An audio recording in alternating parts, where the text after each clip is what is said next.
patients that have a pain problem are more likely to be moving towards an active state of behavioral change.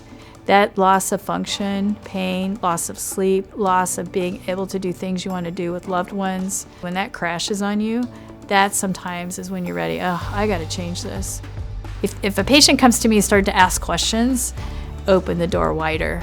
Make sure they know there's support in this and there is a mechanism to do it, even if you're not a provider that practices lifestyle medicine. Hi, my name's Heidi Prather. I am a physical medicine and rehabilitation physician at Hospital for Special Surgery in New York City. I have a faculty appointment as a professor in physical medicine and rehabilitation at Cornell Medicine, and I am the founder and medical director of the HSS Lifestyle Medicine Program. The Hospital for Special Surgery is the largest orthopedic center in the country, and they're ranked #1 in U.S. and News World Report for many years, and they're very interested in staying #1. A lot of that is work through all of care for musculoskeletal patients, and one of the reasons why osteoarthritis is so prevalent or a focus in our lifestyle medicine program is that so many people come to Hospital for Special Surgery, especially for joint replacement. In fact, 1% of all total joint replacement surgeries done in this country are actually done at HSS.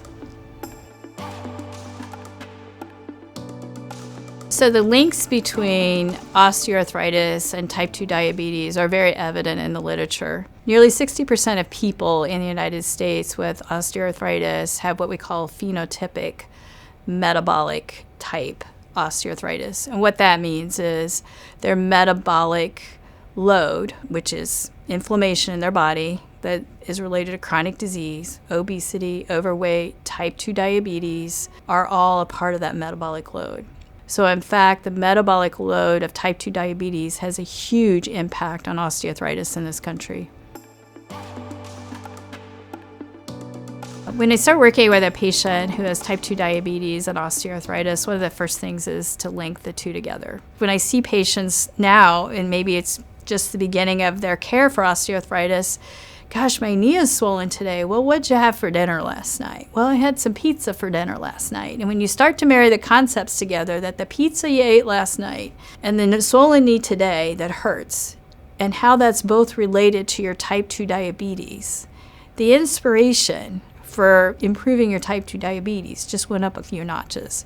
But our healthcare system in the United States is such that, I see my diabetic doctor for my diabetes, and I see my orthopedic doctor or my physiatrist or my primary sports medicine physician for my knee osteoarthritis, but we're not talking about how they're married together. And that's why this works so well. By 2030, it's estimated we'll spend $165 billion on joint replacement just for hips and knees. If we continue just to ignore this data that's pretty clear that these things are linked, that number is just going to go up. Total hip and total knee replacements can be quite life-changing for people. But if you're needing one in your 40s or your 30s because your metabolic load is so high and you've developed a phenotype of metabolic OA, that means you're having multiple surgeries across your lifetime. And that seems to be something we should try to steer away from.